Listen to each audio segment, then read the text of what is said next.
Hello, good evening to everyone. अगर आप लोग मुझे देख पा रहे हैं प्लीज कमेंट बॉक्स में बताइए।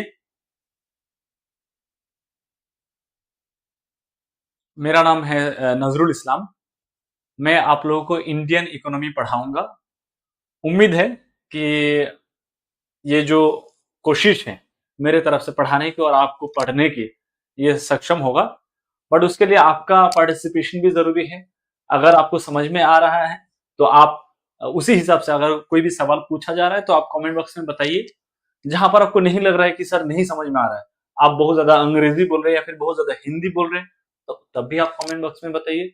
अगर आपको लग रहा है कि सब सही जा रहे हैं तो लाइक तो बनता ही है, ठीक है। तो please let me no in the comment box if I am audible.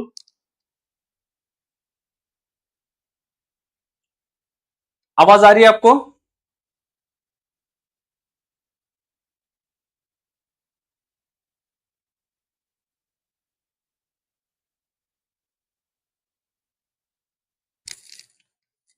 नहीं, थोड़ा कमेंट बॉक्स में एंगेजमेंट होना पड़ेगा। अगर आप एंगेजमेंट करेंगे तो ये बहुत ज्यादा एक्साइटिंग लगेगा और मजा आएगा आपको क्लास में। Yes, audible sir. BTS army, okay, that's quite new. BTS army here, welcome to India. और तो इंडियन इकोनॉमी बहुत ही एक्साइटिंग तरीके से हम लोग समझने की कोशिश करेंगे। इसमें जो भी कॉन्सेप्चुअल क्लैरिटी की जरूरत है टू मेक इट लुसिड, ठीक है, कि इसको कितना इंटरेस्टिंग बनाया जा सकता है, उसकी हमारी कोशिश रहेगी। मेरा और आपका दोनों की कोशिश से हम इसको सक्सेसफुली कंप्लीट करने की कोशिश करेंगे। सो थोड़ा रोका जाए या फिर शुरू कर दिया जाए? 8 लोग वॉचिंग, चलिए तो फिर शुरू करते हैं ना। तो आज का हमारा टॉपिक है मनी सप्लाई। मनी सप्लाई, पूरे दुनिया में सारा चीजें पैसे के लिए ही चल रहा है। अगर हम अच्छे स्कूल में पढ़ते हैं तो अच्छे नौकरी की तलाश में होंगे। अच्छा नौकरी किस लिए चाहिए? ज्यादा पैसा चाहिए, ठीक है। अच्छा मतलब ज्यादा पैसे किस लिए चाहिए? ताकि अच्छा हम एक लाइफ स्पेंड कर पाए। तो everything revolves around money. Money से आपको पावर आती है और मनी से आपको हैप्पीनेस वगैरह सब कुछ आता है। तो मनी सप्लाई, इंडियन इकोनॉमी में मनी सप्लाई को समझना जरूरी है कि किस तरह से हमारे एग्जामिनेशन ओरिएंटेड इस टॉपिक को हमें डील करना चाहिए, ठीक है। क्या क्या चीजें हैं जो टेक्निकलिटीज है इस टॉपिक में, उसको हम लोग समझने की कोशिश करेंगे। बियॉन्ड हमारे जो पर्स है, हमारा जो मनी बैग रहता है, उसकी बियॉन्ड हम लोग इसको समझने की कोशिश करेंगे। फाइन, चलिए। तो यस, इसको हम लोग साइड में कर देते हैं। मनी की अगर हम बात करें, इसका सबसे पहला काम क्या है? पैसा का सबसे पहला काम है कि मीडियम ऑफ एक्सचेंज। हम लोग पैसे को किस लिए इस्तेमाल करते हैं? आदान प्रदान करने के लिए। अगर हमें एक घड़ी खरीदना है, शर्ट खरीदना है, चश्मा खरीदना है, हर एक चीज के लिए हम लोग पैसे के इस्तेमाल करते हैं। अगर हम लोग पहले के जमाने की बात करते, हो सकता है कि शर्ट खरीदने के लिए हम एक गाय लेके जाते थे, ठीक है। क्या हमने आपको गाय दे दिया, हम एक कपड़ा दे दीजिए। लेकिन हम लोग मॉडर्न टाइम पीरियड में रहते हैं जहां पर मीडियम ऑफ एक्सचेंज के तौर में हम लोग इस्तेमाल करते हैं। और मनी का काम यह है कि पूरे एक ज्योग्राफिकल टेरिटरी में एक यूनिफॉर्म मीडियम ऑफ एक्सचेंज के तौर पे ये काम करता है।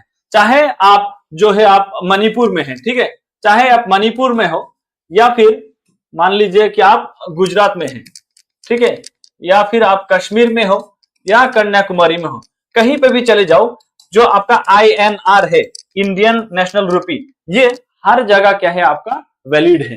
तो ये एक मीडियम ऑफ एक्सचेंज के तौर पे हम लोग इस्तेमाल कर सकते हैं, करते हैं। इसको करेंसी भी कहा जाता है। और it is the medium in which the prices of various goods and services are expressed. हर एक चीज की जो हम लोग मटेरियल वैल्यू की बात करते हैं, उसका एक मॉनिटरी जो आपका वैल्यू डिराइव किया जा सकता है। Economically each government has its own money system. हर एक देश में, हर एक सरकार की खुद की मनी सिस्टम होती है, ठीक है। That gives legitimacy to the government government को अपनी जो भी आपका इकोनॉमिक लेजिटिमेसी चाहिए वो पैसे से आती है। The need for money arose because of the inefficiency of the barter system. तो सबसे पुराने टाइम में, अच्छा जस्ट लेट मी नो कि अंग्रेजी चलेगा या हिंदी चलेगा या फिर मतलब दोनों का मिक्सिंग करे, कैसे चलेगा? प्लीज लेट मी नो कि ओनली इंग्लिश या फिर सिर्फ हिंदी या फिर दोनों का कॉम्बिनेशन या फिर ज्यादा इंग्लिश या ज्यादा हिंदी, कैसे चलेगा जो सही रहेगा आपके लिए? कमेंट करिए। Let's have some exciting engagement. देखिए टीचिंग मिक्स, ओके फाइन, टीडी ओके। टीचिंग क्या होता है ना, ये एक वन वे प्रोसेस अगर होगा ना then it will be a failure. ठीक है, टीचिंग हमेशा टू वे कन्वर्सेशन की तरह होना चाहिए। टीचिंग में जो टीचर होता है वो तो टीच करते ही है, टीचर भी बहुत सारी चीजें क्या करते हैं, सीखते हैं या फिर बहुत सारी चीजों को रिकॉल कर पाता है व्हेन यू कमेंट। ठीक है, खैर सबसे पहले अगर हम बात करें, जब आप बात करिए 10,000 ईयर्स एगो की अगर हम बात करें, 10,000 ईयर्स पहले नियोलिथिक एज था। ठीक है, नियोलिथिक एज के बाद हम लोग क्या देखते हैं, सेडेंट्री लाइफ स्टाइल। उससे पहले क्या था कि लोग नोमैडिक लाइफ जीते थे। ठीक है, 10,000 साल पहले क्या हुआ, आपका एग्रीकल्चरल रेवोल्यूशन हुआ। एग्रीकल्चरल रेवोल्यूशन में लोग क्या कर ले, क्रॉप्स को उगाने की कोशिश करें। क्रॉप्स जब उगने लगा तो लोगों को सरप्लस आने लगा। ठीक है, पहले तो यह होता था कि जितना खाने के लिए जरूरत होता है उतना ही फसल उगा पा रहे हैं। धीरे धीरे क्या हुआ कि अगर मान लीजिए एक साल में मुझे 100 केजी चावल से काम चल जाता है, लेट्स जस्ट हाइपोथेटिकली अज्यूम, तो अब प्रोडक्शन इतना होने लगा, 500 केजी होने लगा, तो ये यहां पर क्या होना, सरप्लस होने लगा। जब सरप्लस होने लगा, अब लगा कि सिर्फ क्रॉप्स नहीं, क्रॉप्स के अलावा भी हमें कुछ और चीजों की जरूरत है, क्रॉप्स के अलावा भी जरूरत है। लेकिन मान लीजिए मेरे पास सिर्फ क्रॉप्स हैं, ठीक है, लेकिन मुझे क्या चाहिए, आपका काउ चाहिए। ठीक है, काउज चाहिए, या फिर मान लीजिए कोई दूसरा कमोडिटी चाहिए। उस टाइम इस सरप्लस को इस्तेमाल किया जाता था एज मोड ऑफ एक्सचेंज, जिसको हम लोग बार्टर सिस्टम कहते थे। लेकिन इसमें चैलेंजेस था। चैलेंजेस क्या था कि मुझे चाहिए, मान लीजिए मुझे चाहिए कुछ लकड़ी चाहिए। ठीक है, लकड़ी चाहिए और आपके पास क्या है, लकड़ी है, और मेरे पास क्या है, चावल है। तो मैं लेके जा रहा हूं चावल कि मेरे से चावल रख लीजिए, मुझे लकड़ी दीजिए। हो सकता है ये हमेशा एक्सेप्टेबल ना हो। जिसके पास लकड़ी है उसके पास चावल भी हो सकता है, बोलेगा मुझे चावल की जरूरत नहीं है। तो बार्टर सिस्टम में दोनों लोगों की जरूरत को मैच करना बहुत जरूरी था। लेकिन मॉडर्न टाइम की अगर हम बात करें, अभी के जमाने में आपके पास अगर पैसा है, आप दुकान जाइए, खरीद के लाइए, चाहे आप दोनों का जो इंटरेस्ट है वो मैच होने की जरूरत नहीं है। ठीक है, तो लिमिटेशंस बार्टर सिस्टम में था। उसके अलावा बार्टर सिस्टम में क्या था, आपका पेरिशेबल आइटम्स था, ऐसी चीजें थी which could get perished very easily, तो उसका स्टोरिंग कैपेसिटी भी बहुत खराब था। आज के जमाने में पैसे को आप 100 रुपया को 10 साल 20 साल तक इस्तेमाल कर सकते हैं, लेकिन पहले के जमाने की अगर हम बात करें, जो पेरिशेबल कमोडिटीज का इस्तेमाल कर सकते हैं, तो उस चीज को बहुत लंबे समय तक हम स्टोर नहीं कर पाते। तो ये चैलेंजेस की वजह से हम लोग मॉडर्न जो करेंसीज हैं वहां पर हम लोग आगे बढ़े। तो हम लोग देखेंगे मनी, जो आपका पैसा है, पैसा किस तरह से इवॉल्व हुआ है। ठीक है, सबसे पहले जो अगर हम बात करें बार्टर सिस्टम की, अगर हम लोगों ने बात कर ही लिया, तो आज के मॉडर्न पैसा को देखने से पहले, ये मॉडर्न पैसा बनने से पहले कई सारे अलग अलग स्टेजेस के थ्रू पार हुआ है to see what we see today as money. Digital money भी आ गया, क्रिप्टो करेंसी वगैरह आ गया, इन तमाम चीजों के बारे में हम लोग बात करेंगे। तो some of the major stages through which money has evolved, दो कुछ स्टेजेस जो इन्वॉल्व हुआ है मनी के मामले में, वो ये है कि सबसे पहले क्या बात करें, कमोडिटी मनी। ठीक है, कमोडिटी मतलब कि जो भी आपका ऑब्जेक्ट्स है, सामान है, उसका डायरेक्ट इस्तेमाल होता था एज मनी। ठीक है, लेकिन इसमें क्या था, मान लीजिए कि over the period of time एक पर्टिकुलर टाइप्स ऑफ गुड, उसमें क्या हो जाता था कि आपका एक वैल्यू रिसीव कर लेता था। ठीक है, फॉर एग्जांपल आप मान लीजिए कि आज के जमाने में अगर मैं घड़ी का इस्तेमाल करूं, ठीक है, घड़ी को कहीं पे भी मैं कोई ट्रांजैक्शन कर रहा हूं, I am using a watch, so over the period of time this watch will give or gain some monetary value. तो ऐसे क्या होता था कि such commodities assumed the role of currency and used as a medium of exchange. लोग salt का इस्तेमाल कर सकते हैं, राइस, व्हीट, काउ, इन तमाम चीजों को कमोडिटी मनी के तौर पे इस्तेमाल करते थे। मगर इसमें इनएडिक्वेसीज हम लोगों ने देखा, सॉल्ट, कितना ही सॉल्ट किसको जरूरत होगा, एक लिमिटेड अमाउंट में ही चाहिए ना, सिर्फ सॉल्ट ही तो नहीं खाएंगे, ठीक है। या फिर राइस की जरूरत है, किसी के पास व्हीट है वो राइस नहीं खा रहा है, ठीक है। या फिर व्हीट है तो उसको राइस नहीं चाहिए, काऊ है तो उसको गोट चाहिए। सो ये तमाम चैलेंजेस की वजह से मेटेलिक मनी की यहां पर हम लोग क्या देखते हैं, इन्वेंशन होने लगा कि नहीं, ऐसे चीजों से हमें काम नहीं चलेगा, we need something which is a bit uniform, ताकि लोग एक्सेप्ट करें और वो जल्दी खराब ना हो जाए, ठीक है। मेटेलिक मनी का इन्वेंशन यहां पर होने लगा, ठीक है। तो पहले हम लोगों ने देखा कमोडिटी मनी होता था। इवोल्यूशन ऑफ मनी में आप बात करें, बार्टर का इस्तेमाल, बार्टर सिस्टम होता था, ठीक है।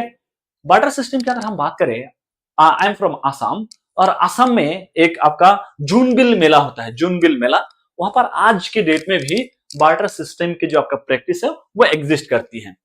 Just for your kind information, you should know this type of things, okay. तो बार्टर सिस्टम के सबसे पहले, उसके बाद गोल्ड को इस्तेमाल किया जाने लगा एज मीडियम ऑफ एक्सचेंज, ठीक है। गोल्ड की किसी भी तरीके के एक्सचेंज में हम लोग गोल्ड का इस्तेमाल करेंगे। फिर उसके बाद मेटेलिक कॉइन्स आया, फिर पेपर मनी आया, ये सबसे पहले चाइना में इसका इन्वेंशन किया गया, पेपर मनी। उसके बाद प्लास्टिक कार्ड्स आया, डेबिट कार्ड, क्रेडिट कार्ड, ठीक है, मास्टर कार्ड, वीजा कार्ड, अलग अलग तरह के रुपए कार्ड जो भी है, तो इसको हम लोग प्लास्टिक मनी कहते हैं, ठीक है। उसके बाद आया कि इलेक्ट्रॉनिक मनी आया, हम लोग जो है आपका इलेक्ट्रॉनिकली जो हम ट्रांसफर करते हैं, ठीक है, यूपीआई के थ्रू या फिर स्विफ्ट सिस्टम के थ्रू जो इंटरनेशनल ट्रांजैक्शन होती है वो हो गया। अब लेटेस्ट क्या है हमारे सामने, क्रिप्टो करेंसी है, बिटकॉइंस वगैरह है। तो इन तमाम तरीके के इवोल्यूशंस को हम लोगों ने देखा है in our human history with respect to money. तो इसको ही हम लोग यहाँ पर डिटेल में समझने की कोशिश करेंगे। आपको समझ में आ रही है? प्लीज लेट मी नो कि आपको समझ में आ रहा है कि नहीं। नया टीचर है, पता नहीं कहां से टपक के आया है, जो भी बोल रहे हैं आपको समझ में आ रहा है कि नहीं वो जानना जरूरी है। Please let me no.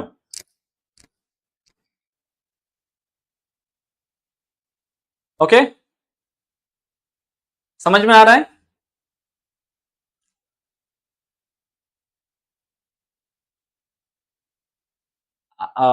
Clear sir, okay, BTS sir में क्लियर। तन्नी, yes sir, thank you so much for putting that effort in letting me know. तो दूसरा क्या है, मेटालिक मनी। तो पहले तो होगा कमोडिटी मनी, उसके बाद मेटालिक मनी। जैसे जैसे मेटल का इस्तेमाल होने लगा, जैसे मेटल को डिस्कवरी किया गया from the surface of the earth, it was used as the main standard value, क्योंकि ये डिविजिबिलिटी था, इजी ट्रांसपोर्टेशन था, ठीक है। अगर आप मान लीजिए कि मेटल को हम लोग इस्तेमाल करते हैं, फॉर एग्जाम्पल आज के डेट में अगर हम बात करें, मेरे पास कॉइन है, ठीक है, जस्ट फॉर एग्जाम्पल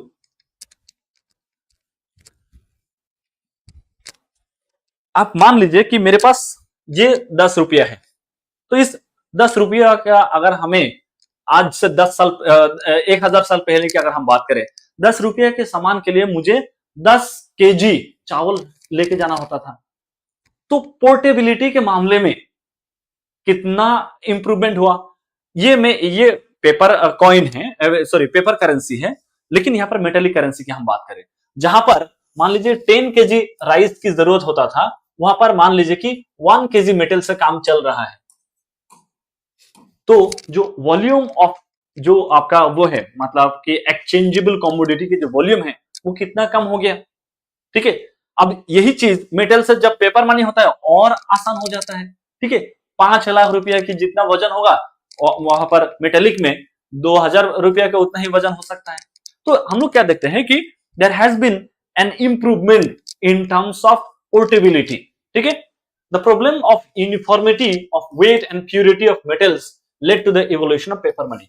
अब क्या है कि जब शुरू में मेटेलिक मनी हुआ तो वहां पर क्या होता था, कभी ये स्क्वायर टाइप होता था, कभी आपका सर्कल टाइप होता था, ठीक है, कभी आपका रेक्टेंगल टाइप होता था, कभी इसके ऊपर बुल का वो होता था, सिंबल होता था, कभी यहाँ पर स्नेक होता था, ठीक है। तो यहाँ पर यूनिफॉर्मिटी नहीं था। मेटल आया, मेटल आने के बावजूद भी यूनिफॉर्मिटी वॉज नॉट देयर। तो that is why it led to the discovery और इन्वेंशन ऑफ पेपर मनी, ताकि एक यूनिफॉर्म स्ट्रक्चर का हो, ठीक है, एक यूनिफॉर्म डायमेंशन का हो, ताकि जब भी किसी को दिया जाए without any ifs and but, कोई डाउट ही ना करे अरे ये किसको कहां से आया। नहीं, आज के रेट में अगर आपको हम एक 100 रुपया का अगर नोट देते हैं, आप कुछ नहीं पूछेंगे कि कहां से आया, एट बेस्ट आप ये देखेंगे कि नकली है कि असली है, असली है तो you have to accept it. तो ये पेपर मनी का सबसे बड़ा ये हुआ कि very important stage in the evolution of money. Paper money is printed and regulated by central banks, ठीक है, पूरे दुनिया भर में अगर हम बात करें सेंट्रल बैंक के द्वारा किए जाते हैं, इंडिया में आरबीआई करते हैं। Use of paper money has become universal along with coins. आज के डेट में कॉइन्स का भी इस्तेमाल होता है, ठीक है, लेकिन कॉइन्स के साथ साथ पेपर मनी का ज्यादा प्रिवेलेंस है, क्योंकि कॉइन वही है, कॉइन का एक चैलेंज यही है कि उसका पोर्टेबिलिटी में थोड़ा सा चैलेंज है with respect to portability. Paper currency के कंपैरिजन में कॉइन का जो वजन है वो ज्यादा होता है, इसीलिए पेपर मनी का जो यहाँ पर हम लोग कहते हैं एडवांटेज ज्यादा है। तो ये सबसे पॉपुलर मोड ऑफ ट्रांजैक्शन हम लोग दुनिया भर में देख सकते हैं। इसके साथ साथ अब ये तो हो गया हमारा मनी के कॉन्सेप्ट हम लोग बात किए। अब बैंक डिपॉजिट की अगर हम बात करें, people keep a part of cash into bank deposits. हम कुछ पैसा सेविंग्स के तौर पे रख सकते हैं। सेविंग्स कई तरह का होता है, आपका current accounts, savings accounts, fixed deposit, ठीक है, ये सारी चीजें हम लोग देखेंगे। तो सेविंग्स के तौर पे हम जब रखते हैं तो यहाँ पर क्या होता है, पहले चेक होता था, चेक का इस्तेमाल करते थे। आजकल आपने बहुत रेयर हो गया चेक का इस्तेमाल करना, यू नो, फॉर ट्रांजैक्शन। हम लोग सीधा डेबिट कार्ड, क्रेडिट कार्ड का इस्तेमाल करने लगे, ठीक है। Cheque has been replaced, it has replaced paper money for the major portion of commercial transaction. A cheque is not money, ठीक है, चेक पैसा नहीं है। चेक को आपको बैंक के पास देना पड़ेगा तब आपको पैसा मिलेगा। Cheque itself is not a money, just like debit card या फिर क्रेडिट कार्ड मनी नहीं है, but they are instruments that leads you to money. ये वो सब इंस्ट्रूमेंट है जिसके वजह से आपको पैसा मिलता है। Hence cheque itself is not money, it performs the functions as money, ठीक है। उसके बाद प्लास्टिक मनी आया। प्लास्टिक मनी में हम लोग क्या देखते हैं, डेबिट कार्ड और क्रेडिट कार्ड का हम लोगों ने बात किया है। और आज के डेट में सबसे कॉमन चीज ये हो गया है कि आप कहीं पे भी जाइए, एयरपोर्ट पे जाइए, मेट्रो स्टेशन पे जाइए, ट्रेन स्टेशन पे जाइए, कोई ना कोई यहाँ पर खड़ा होकर सर आपको क्रेडिट कार्ड चाहिए, क्रेडिट कार्ड चाहिए, भाई नहीं चाहिए, फिर भी आपको बोल रहे क्रेडिट कार्ड चाहिए, क्रेडिट कार्ड चाहिए, क्योंकि क्रेडिट कार्ड एक नया बिजनेस मॉडल हो गया है कि अगर आपके पास पैसा नहीं भी है then you have the capacity to spend. वो अलग बात है कि बाद में आप जब चुकाएंगे उसका अलग इंटरेस्ट ऐड हो जाता है, but plastic money is very popular this days, ठीक है। आपको ऑनलाइन ट्रांजैक्शन करना हो, आप अपने डेबिट कार्ड का नंबर डालते हैं, फिर सीवीवी नंबर डालते हैं, ओटीपी आता है और ट्रांजैक्शन हो गया। तो बहुत वो हो गया। और जो सबसे लेटेस्ट हो गया, latest is your digital money. अभी आरबीआई ने ये लॉन्च किया है, RBI launch CBDC, central bank digital currency, अभी हाल ही में लॉन्च किया है। ये आपका अगर हम बात करें, it is a legal tender in India. Legal tender क्या है, इन तमाम चीजों का बात करेंगे, लेकिन ये पायलट प्रोजेक्ट के तौर पे कुछ कुछ शहरों में इसका इस्तेमाल किया जाने लगा है। ये सबके पास नहीं है, जैसे मेरे पास नहीं है, कुछ कुछ जगह पे है। तो डिजिटल मनी एक बहुत न्यूएस्ट कॉन्सेप्ट है, ठीक है। तो the latest type of money is digital money. और सबसे पहले सीबीडीसी, सेंट्रल बैंक जो डिजिटल करेंसी है, ये चाइना ने वो किया है, इश्यू किया है अभी हाल ही में। हर पैसा मतलब पेपर करेंसी भी चाइना ने ही किया था। It is the currency available in digital and electronic form. Digital money can be transferred with the help of technologies like smartphones, internet. तो बहुत सारे कंट्रीज ऐसे हैं जहां पर आपका क्या है, इलेक्शंस भी मोबाइल के थ्रू किया जाने लगा, ठीक है। तो हर एक तरीके की ट्रांजैक्शन मोबाइल से जब होता है, तो ये जो पैसा जो हम लोग हाथ में कैरी कर रहे हैं, इसके भी कैरी करने की जरूरत क्या है, ठीक है। इसीलिए देखिए, किसी भी समाज की प्रोग्रेस की निशानी यही है, अगर बदलते वक्त के साथ साथ, if with changing time you are also upgrading yourself, it means you will be relevant. अगर आप मान लीजिए कि आपके पास पुरानी सोच है, पुराने टेक्नोलॉजी से पुराने चीजें हैं और आप उसका अपग्रेड नहीं कर रहे हैं, तो वक्त के साथ साथ आप इररिलेवेंट हो जाएंगे। So this makes sense. अगर डिजिटल करेंसी को, डिजिटल मनी को अगर इंडियन गवर्नमेंट के द्वारा एक्सेप्ट किया जा रहा है, it makes sense because it is becoming popular all across the world. तो ये तो हो गया, हम लोगों ने इवोल्यूशन ऑफ मनी देखा। समझ में आया? Please let me no just by saying yes or no. If you have a question, you can also put it across. Just let me know.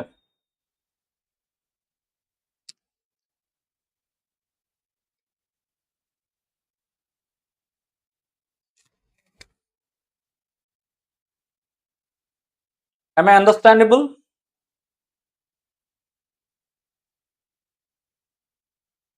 Good, good, good, good, good.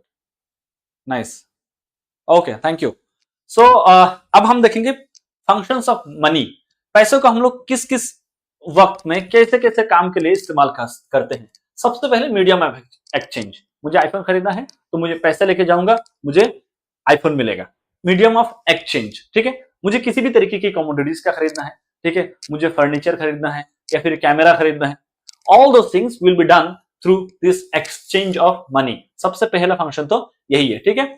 और ये barter system की inefficiency की वजह से ही money हम लोगों के सामने आया। उसके बाद units of account, it acts as a standard measure and common denomination of trade. Money is used to measure the value of goods or services produced and also record financial transactions. अगर किसी भी तरीके की हम लोग trade की बात करते हैं, ठीक है, तो वहां पर हम लोग इसको एक कॉमन डिनोमिनेशन के तौर पे इस्तेमाल करते हैं। फॉर एग्जांपल अगर इंटरनेशनल ट्रेड की बात करते हैं, इंटरनेशनल ट्रेड में we use dollar. Why? It gives a standardity, ठीक है। तो वो अलग सी बात है कि यूएस डॉलर का एक हेजेमोनी है, डोमिनेंस है, but there is something called money, ठीक है। डॉलर क्या है? ये मनी है। और इसका हम लोग क्यों इस्तेमाल करते हैं? Because it is unit of account. इसके थ्रू हम लोग ट्रांजैक्शन का वो रखते हैं कि कितना वॉल्यूम ऑफ ट्रेड हो रहा है, ठीक है, इन तमाम चीजों का। स्टोर ऑफ वैल्यू, हम क्या कर सकते हैं? Money can be utilised for current consumption and it can also be held over a period of time and can be used for future payment. जब भी हमें लगता है कि सामने आने वाले दिनों में कुछ चैलेंजेस हो सकता है, इकोनॉमी नीचे जा सकता है या फिर मेरे हाथ से पैसा नहीं रह सकता है, तो हम लोग क्या कर सकते हैं? हम लोग सेविंग्स करते हैं, पैसे को सेव करते हैं, ताकि जब मेरे पास आज पैसा है, अगर कल को नहीं रहे, I should be able to spend money. तो मैं स्टोर ऑफ वैल्यू स्टोर करके भी रख रहा हूं कि जो आज इस्तेमाल कर रहा हूं वही मुझे स्पेंडिंग जो मेरा कैपेसिटी है वो आगे भी जाके रहे। Standard of deferred payment, money plays an important role in lending and borrowing, ठीक है। लोन के मामले में भी मनी का बहुत बड़ा रोल होता है, ठीक है। जब हम ईएमआई की पेमेंट करते हैं, that is one kind of deferred payments, ठीक है। जो अभी आपको पेमेंट करना है वो आप फ्यूचर डेट में पेमेंट करेंगे। This is also something that can be said as one of the functions of money. तो पैसे की अलग अलग तरीके की फंक्शंस को हम लोग यहाँ पर देख रहे हैं, ठीक है। इसके साथ साथ ये आप ये इंफोग्राफिक को देखिए तो और इजीली समझ में आएगा। सबसे प्राइमरी फंक्शन क्या है? Medium of exchange. हम लोग एक्सचेंज करते हैं और वैल्यू को मेजर करते हैं। कैसे? अगर मैं ये मिल्टन की बोतल की बात करूं तो मुझे नहीं पता इसका क्या है, इसका अगर वैल्यू हमें नापना हो तो इसका एक प्राइस दे देंगे कि हाँ ये बोतल का प्राइस होगा 2000 रुपया। तो that is what is value of measure of value. एक पर्टिकुलर कमोडिटी का वैल्यू कितना है वो हम नापते हैं। सेकेंडरी के फॉर्मेट में स्टोर ऑफ वैल्यू स्टोर करके रखते हैं। ट्रांसफर ऑफ वैल्यू, एक जगह से दूसरी जगह को ट्रांसफर करना, यूपीआई पेमेंट करते हैं। स्टैंडर्ड ऑफ डिफर्ड पेमेंट्स, जब लोन पेमेंट करते हैं, किस्त, अलग अलग किस्त जो होता है आपका इंस्टॉलमेंट्स में जो हम लोग पेमेंट करते हैं, these are called secondary functions। और contingent function की क्या है? बेसिस ऑफ क्रेडिट क्रिएशन, ठीक है। आप बात करें कि सरकार अगर आपको लोन देना चाहता है, ठीक है, या फिर आप मान लीजिए कि सरकार के पास जो आपका रिसीट है, जो रेवेन्यू है, जितना पैसा सरकार के पास है उससे ज्यादा अगर उनके एक्सपेंडिचर हो गया तो वैसे में सरकार क्या करेंगे? लोन लेंगे, बाहर से लोन लेंगे या फिर देश के अंदर से लोन लेंगे। तो ये क्या करता है? आपका बेसिस ऑफ क्रेडिट क्रिएशन, कितना पैसा हमें लेने की जरूरत है, कितना पैसा हम लोगों को लोन दे सकते हैं, ये चीज हमारे फाइनेंशियल कैपेबिलिटी के ऊपर डिपेंड करता है, ठीक है। This is something. इसके अलावा employing factor inputs, creation and redistribution of national income, liquidity, ये सारे चीजें हम लोग आगे जाके देखेंगे फंक्शंस ऑफ मनी को हम लोग इंडिविजुअली एक एक टर्म को यहां पर समझने की कोशिश करेंगे, ठीक है। अब देखते हैं टाइप्स ऑफ मनी, अलग अलग टाइप्स होते हैं। एक तो होता है फुल बॉडीड मनी, ठीक है। Full bodied money is whose value in money is the same as the value in the commodity। आप मान लीजिए कि कॉइन की बात करते हैं, 10 रुपये का कॉइन आता है। 10 रुपया के कॉइन की जो आप मान लीजिए, उसको रुपया मत सोचिए, जो कॉइन है, ठीक है, जो 10 रुपया का जो कॉइन है, इस कॉइन को अगर सरकार नहीं बनाता, इस कॉइन का प्राइस हो सकता है 2 रुपया होता, ठीक है, 2 रुपया होता। मतलब इसका जो आपका फेस वैल्यू है, फेस वैल्यू वो उसका क्या है, आपका इंट्रिंसिक वैल्यू से ज्यादा है। इंट्रिंसिक वैल्यू मतलब कि वो जो आपका इंट्रिंसिक वैल्यू, जो उसका फेस वैल्यू है, जो अगर हम बात करें, ये जो इस कागज की ही बात करें, इस कागज का प्राइस हो सकता है 1 रुपया हो, लेकिन क्योंकि ये सरकार के द्वारा बनाया गया, यहाँ पर 10 लिखा है, इसका जो फेस वैल्यू है वो 10 रुपया है, बट इसका इंट्रिंसिक वैल्यू क्या है, 1 रुपया है, ठीक है।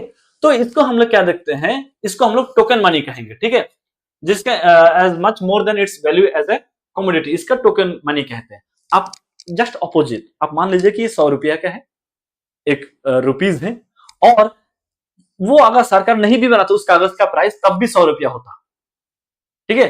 प्राइस, जो पैसा है उसका वैल्यू भी 100 रुपया है, और उस कागज का प्राइस भी 100 रुपया होता, वैसे में हम इसको फुल बॉडीड मनी कहेंगे। फाइन। और आप कुछ कुछ केसेस में बोलेंगे, सर अगर सिल्वर कॉइन हो गया, गोल्ड कॉइन हो गया, तब क्या कहेंगे? तो सिल्वर कॉइन, गोल्ड कॉइन, उन लोगों का क्या है कि जो आपका जितना पैसे का वो है आपका, मान लीजिए 10 रुपया का वो है, गोल्ड कॉइन है, तो उसका जो फेस वैल्यू है कम है, इंट्रिंसिक वैल्यू ज्यादा है, ठीक है। तो उस मेटल का प्राइस 10 रुपए के कॉइन से कई गुना ज्यादा होगा। तो इसे हमें समझना पड़ेगा, ये होगा टोकन मनी। और अगर इसका, इस कागज का प्राइस और ये 10 रुपया अगर बराबर हुआ, it will B full bodied money. Representative full bodied money क्या है? It is a type of token money issued against an equivalent number of bullions, gold and silver with central bank and government. तो central government क्या करते हैं, उनके पास gold होते हैं, अलग अलग तरीके के गवर्नमेंट सिक्योरिटीज होते हैं, उसको स्टोर में रखते हुए क्या करते हैं, एक पर्टिकुलर पैसे को वो करते हैं, इशू करते हैं। वो लीगल टेंडर नहीं हो तो हमारे पास नहीं है, तो सरकार के पास रखते हैं उसको। रिप्रेजेंटेटिव मतलब कि अगर मान लीजिए सरकार ने 100 रुपया का एक वो क्या दिया, एक 100 रुपया का सिल्वर कॉइन अगर इशू किया, सिल्वर कॉइन ही इशू किया, ठीक है, इसका मतलब यह होगा कि हो सकता है सरकार ये कहने की कोशिश करे कि this 100 rupee silver coin represents 1 billion rupee. उसको हम लोग बोलेंगे रिप्रेजेंटेटिव फुल बॉडीड मनी, ठीक है। अब लीगल टेंडर क्या है? लीगल टेंडर अब समझते हैं। ऐसे ही 10 रुपया अगर मैं बनाऊं और मैं आपको दे दूं, क्या आप लेंगे? नहीं लेंगे। क्यों? क्योंकि मैं कौन होता हूं पैसा बनाने वाला? मेरा कोई अथॉरिटी नहीं है। कोई कभी भी पैसा बनाने के लिए यहां पर क्या होना पड़ेगा? गवर्नमेंट का होना जरूरी है, ठीक है। गवर्नमेंट क्या करेगा? आपका गवर्नमेंट के ऑर्डर में बनाया जाएगा जो मनी, ठीक है। पहला तो ये पहला कंडीशन ये होना चाहिए कि गवर्नमेंट के द्वारा ऑर्डर के बाद ये पैसा बनाया जा रहा है। सेकंड कंडीशन है, second condition, it is accepted as a means of exchange, medium of exchange, medium of exchange. ये दोनों अगर हो गया मतलब कि ये क्या है? आपका लीगल टेंडर है, गवर्नमेंट के ऑर्डर पे बनाया गया है, ठीक है। सेंट्रल अगर सेंट्रल बैंक है, रिजर्व बैंक ऑफ इंडिया बना रहा है, but reserve bank of India कौन है? गवर्नमेंट ऑफ इंडिया का ही बैंक है। तो सेंट्रल गवर्नमेंट के ऑर्डर पे बनाया गया है। और दूसरा क्या है? ये पैसा मीडियम ऑफ एक्सचेंज है, ये कोई भी इग्नोर नहीं कर सकता है। अगर मैं 10 रुपया का एक फ्रूटी का बोतल लेता हूं और मैं ये पैसा देता हूँ, दुकानदार बोलते हैं नहीं ये पैसा मैं नहीं लूंगा, I can legally sue that shopkeeper, क्योंकि उनके ऊपर लीगल क्या है? ऑब्लिगेशन है ये इस पैसे को एक्सेप्ट करना, क्योंकि ये भारत सरकार के द्वारा बनाया गया है। अगर यही पे अगर ये पैसा मैं बनाऊं और जाके दे दूं कि मेरे नाम से बनाया गया है, क्यों लेंगे? नहीं लेंगे। सो ये आपको क्या देता है? ऑथोरिटी देते हैं। This is what legal tender is. ये समझ में आया लीगल टेंडर का कॉन्सेप्ट? लीगल टेंडर समझ में आया? Okay, can I okay.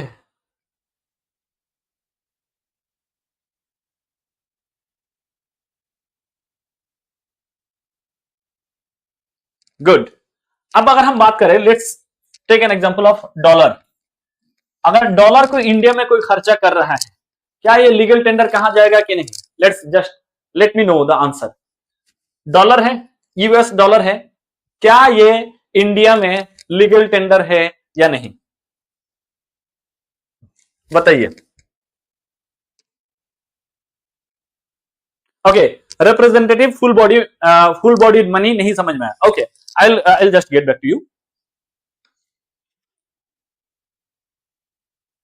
Good. दोनों चीज में अभी आपको एक्सप्लेन करता हूं, जस्ट गिव मी 30 सेकेंड्स।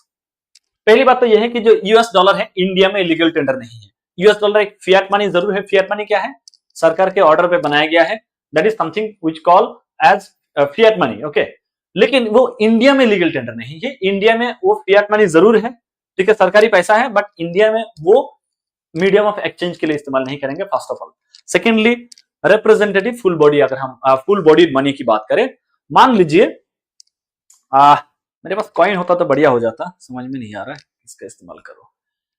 तो इसको अभी पेपर मनी नहीं समझिए, इसको समझिए कि ये मेरे पास कोई कॉइन है, ठीक है, और इस कॉइन का ये मान लीजिए सिल्वर कॉइन है, और ये 100 रुपया का मेरे पास सिल्वर कॉइन है।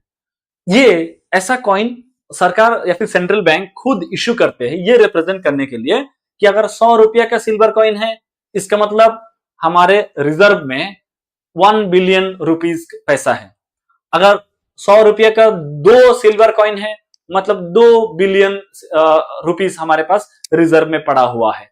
अगर 50 रुपया का है, 50 रुपया का सिल्वर कॉइन है, मतलब कि इसके अगेंस्ट में हमारे पास 500 करोड़ रुपया है, रिजर्व में है। तो ये पैसा हम और आपके पास नहीं आता है। We do not use it as medium of exchange. ये सरकार के पास रहता है, इसको रिप्रेजेंटेटिव के तौर पे इस्तेमाल किया जाता है कि अगर ऐसा पैसा हमारे पास 500 है, तो उसके अगेंस्ट में हमारे रिजर्व में कितना पैसा है।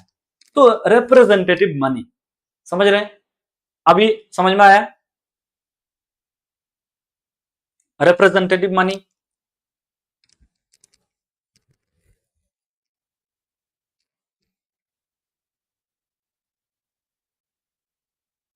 थोड़ा सा टाइम लैग है, इसीलिए मैं पॉज कर लेता हूं और थोड़ा सा टाइम लग जाता है, बट इट्स जो okay. Representative money is something which represent something else. अगर मैं बात करूं कि मैं यहां पर ओके, यू मोस्ट वेलकम तनी, समझ में आया? इट मींस एफर्ट्स फुलफिल हुआ। मैं 2 बार 3 बार भी समझा सकता हूं, जस्ट एफर्ट अब तक पहुंचना चाहिए। That's great. तो ये हो गया, हम लोगों ने टाइप्स ऑफ मनी देख लिया, लीगल टेंडर देख लिया, फिएट मनी भी देख लिया। फिएट मनी जो भी सरकार के द्वारा पैसा बनाया जाता है वो फिएट मनी है, बट सारे फिएट मनी इंडिया में लीगल टेंडर नहीं है। इंडिया में लीगल टेंडर सिर्फ वही है जो आईएनआर है। आईएनआर इंडिया में क्या है? ये फिएट मनी भी है, फिएट मनी भी है, और ये लीगल टेंडर भी है। लीगल टेंडर ये वो चीज क्या है? INR, Indian national rupees. लेकिन बाकी सारे गवर्नमेंट की जितने भी पैसे दुनिया भर में, वो इंडिया में सब फिएट मनी है, but none of them is legal tender until and unless government of India notifies. ठीक है, गवर्नमेंट कुछ भी कर सकते हैं, गवर्नमेंट बहुत पावरफुल चीज होती है। खैर, नॉन लीगल टेंडर क्या होता है? It is medium of payment that is not necessary to be accepted. For example, personal cheques, credit cards. Personal cheques, credit card, ये सब पैसा तो है नहीं, तो these are non legal tender. ठीक है, समझ में आया? Fiduciary money, fiduciary money, it is the money that is used for transaction based on trust between payer and payee. For example, check is not a compulsorily accepted mode of payment, but the transactions and the trust are based on the mutual trust of the parties involved. मान लीजिए कि मैंने तनी से मैंने क्या किया है, 1 लाख रुपया मैंने उधार में लिया है। उनको बोला कि मैं आपका टीचर हूं, मुझे जरूरत है, आप पैसा दीजिए। बोले कि सर मेरे पास है, आप ले लीजिए, ठीक है, लेकिन आप मुझे टाइम पे दे दीजिएगा। जब उनका टाइम है, मैं बोला कि मेरे पास कैश तो नहीं है, मैं आपको चेक दे देता हूं। ठीक है, तो चेक उनके लिए लेना मैंडेटरी नहीं है, लेकिन ट्रस्ट है ना यहाँ पर कि यार मेरा टीचर है, मेरे साथ दगाबाजी थोड़ी करेंगे, मेरे साथ धोखाबाजी थोड़ी करेंगे। सर अगर चेक दे रहे हैं तो जाहिर सी बात है एक्सेप्ट कर लेते हैं। तो ये जो ट्रस्ट है, म्यूचुअल रेस्पेक्ट है, रेस्पेक्ट और ट्रस्ट की वजह से जो हम लोग कर रहे हैं, this is something called fiduciary money. ठीक है, इस चेक को उनके लिए लेना मैंडेटरी नहीं है, शी इज और he is taking only because of the trust. ठीक है, कई सारे केसेस में क्या होता है कि चेक को फॉर्जरी कर दिया जाता है और चेक में लिख दिया कि ठीक है 1 लाख रुपया दे दिया और वहां पर सिग्नेचर भी कर दिया, बैंक में पैसा ही नहीं है। ठीक है, या फिर किसी दूसरे बैंक का किसी दूसरे के नाम से, तो चेक फॉर्जरी भी होता है। तो इसीलिए जो आपका चेक बेस्ड मनी है इसका लिमिटेशन है कि वहां पर ट्रस्ट है और वो ट्रस्ट कभी भी वायलेट भी हो सकता है। तो जो ट्रस्ट के ऊपर बेस्ड होता है that is called fiduciary money. Fiat money क्या है, यही देखिए, it is government issued currency without intrinsic value that is not backed by a physical commodity like gold. तो अगर हम बात करिए 10 रुपया है, इट इज फिएट मनी, इसके अगेंस्ट में कोई गोल्ड रिजर्व में नहीं रखा गया है। ठीक है, this is called fiat money. और लीगल टेंडर क्यों है, क्योंकि मैं अगर आपको दूंगा you will have to accept it, जो भी आपसे मैंने सर्विस लिया है। So for example US dollar, Indian rupee etcetera, these are fiat money. Since central banks regulates how much currency is printed with fiat money, government central banks have greater control over the economy. तो हमारे देश की economy को ज्यादातर control करने का जो power है वो आरबीआई के पास है। ठीक है, सेंट्रल बैंक के पास। It is inconvertible and can not be redeemed. ठीक है, if fiat money is not connected to physical reserves, it risks losing value because of inflation or even becoming worthless in the occasion of hyperinflation. Fiat money का सबसे बड़ा challenge आप बताता हूं आपको, ध्यान से सुनिएगा। इससे आपको मान लीजिए कि 10 रुपए का फ्रूटी मिलता है, लेकिन वेनेजुएला में चले जाते हैं। Let's go to Venezuela, hypothetical चलते हैं, इसके लिए तो वो नहीं चाहिए हमारे पास। वेनेजुएला में आजकल क्या चल रहा है, हाइपर इन्फ्लेशन चल रहा है। ठीक है, हाइपर इन्फ्लेशन चल रहा है। अगर हम लोग इन द ईयर 2000, अगर टाइम मशीन के साथ इन द ईयर 2000 अगर हम लोग वेनेजुएला में जाते, वेनेजुएला दुनिया का सबसे अमीर देशों में होता था, उनका इकोनॉमी इतना पावरफुल होता था। आज के डेट में इनका जो इकोनॉमी है उसका 80% जीडीपी नीचे गिर गया है। ठीक है, 80% जीडीपी श्रांक। अब अगर मुझे इन द ईयर 2000 10 रुपये से अगर मुझे एक प्लेट चावल मिलता था, अब मुझे आज के डेट में हो सकता है इस 10 रुपये से मुझे 1 रुपया का जो चॉकलेट है वो भी ना मिले। तो over the period of time ये जो फिएट मनी है इसका वैल्यू गिर सकता है अगर इन्फ्लेशन बढ़ जाए तो। ठीक है, अगर मैंने आपको 1 लाख रुपया दिया, ठीक है, और उस 1 लाख रुपया से आप एक मान लीजिए कि नैनो कार खरीद सकते हैं, लेकिन वो पैसा आप मुझे 2 साल बाद रिटर्न कर रहे हैं और उस टाइम उसी नैनो कार का जो प्राइस है 1.5 लाख हो गया है। लेकिन समझ रहे हैं, मैं आज के डेट में 1 लाख रुपए से नैनो कार खरीद सकता हूं, लेकिन मैंने आपको जो 1 लाख दिया आपने 2 साल बाद लौटाया, और अब मैं जब नैनो कार खरीदने जाता हूं तब उसका प्राइस 1.5 लाख हो गया है, मतलब कि मेरा पैसे का वैल्यू घट गया है।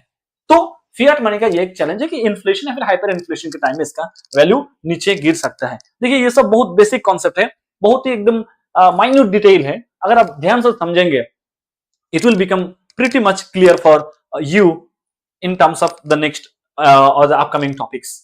Near money क्या होता है? Near money is highly liquid, non-cash assets like checks, demand drafts, etc. ये सब near money है। या फिर गोल्ड है, ठीक है, गोल्ड अगर आप किसी को देना चाहते हैं वो तुरंत एक्सेप्ट कर लेंगे, क्यों? उनको भी पता है कि गोल्ड का प्राइस इतना है ना, मैं किसी को भी दे वो मेरे को पैसे दे देंगे।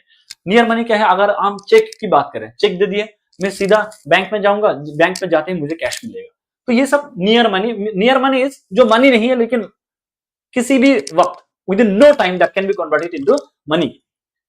प्लास्टिक मनी हमने ऑलरेडी बात कर लिया, ठीक है, debit card, credit card. Digital money ये भी हम लोगों ने बात कर लिया है, फाइन। अब मॉनेटरी एग्रीगेट्स को समझेंगे, ये एक डिफरेंट टॉपिक है, थोड़ा सा यहाँ पर और ग्रेटर लेवल ऑफ अटेंशन की जरूरत होगा। अभी तक अगर कोई डाउट हो please let me no.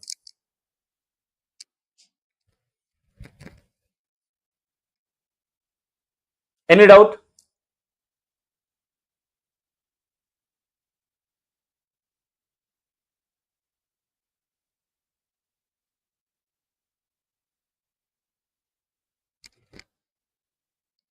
No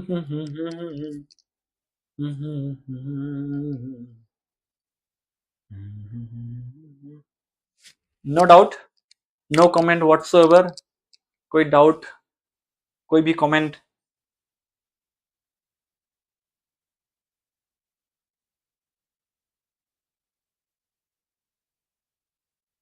okay fine, चलिए। अगर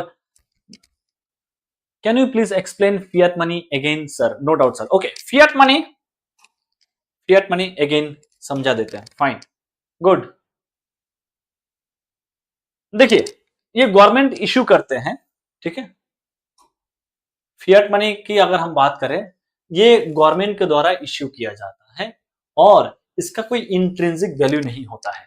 ये जो 10 रुपया का नोट है, ये फियाट मनी है और इसको अगर सरकार नहीं बनाता, इस कागज का कोई मूल्य नहीं है, मुश्किल से 1 रुपया हो सकता है। तो जिसका इंट्रिंसिक वैल्यू नहीं हो, ठीक है, without intrinsic value, and that money has been issued by the government, particular government, उसको हम लोग क्या बोलते हैं? फियाट मनी बोलते हैं। कोई भी मनी जो सरकार के ऑर्डर पे बनाया गया है, वो फियाट मनी है। और यही मनी जब मीडियम ऑफ एक्सचेंज के तौर पे इस्तेमाल करते हैं, तो हम उसको क्या बोलते हैं? लीगल टेंडर बोलते हैं। और एक एग्जांपल आपको देता हूं। अभी 23 जनवरी को, आप मान लीजिए कि 23 जनवरी को क्या होता है? सुभाष चंद्र बोस जी का, सुभाष चंद्र बोस जी का बर्थडे रहता है, ठीक है, सुभाष जयंती, ठीक है। अब क्या होता है कि जो इंपॉर्टेंट हिस्टोरिकल फिगर होते हैं, उनके बर्थडे को, जैसे 75 साल हो गया, 100 साल हो गया, 200 साल हो गया, तो तब कॉमेमोरेटिव कॉइन, कॉमेमोरेटिव कॉइन मतलब कि उनको उस पर्टिकुलर डेट ऑफ बर्थ, या फिर जो जिस दिन को वो स्वर्गवास हो गए, उस पर्टिकुलर डे को सेलिब्रेट करने के लिए कॉमेमोरेटिव कॉइन इस्तेमाल किया जाता है। अगर मान लीजिए 75 साल पहले किसी का डेथ हुआ है, तो 75 रुपीज का कॉइन यहाँ पर भारत सरकार के द्वारा 75 रुपीज का कॉइन इश्यू किया जाता है। तो ये क्या है? ये सरकार के द्वारा इश्यू किया गया एक क्या है? आपका मनी है, ये फियाट मनी है। लेकिन क्या 75 रुपीज लीगल टेंडर है हमारे कहीं पे भी? नहीं है। तो सरकार के द्वारा बहुत सारे केसेस में, जैसे अभी गांधी जी का वो हुआ था 150 ईयर्स, तो उस टाइम में भी 150 का आई थिंक एक कॉइन रिलीज किया गया। वो क्या है? आपका फियाट मनी है। गवर्नमेंट के ऑर्डर पे कोई भी पैसा बनाया जाता है, दैट इज फियाट मनी, ठीक है। That is the case. Okay, it's जो एंड थम्पी। आपको समझ में आया अभी?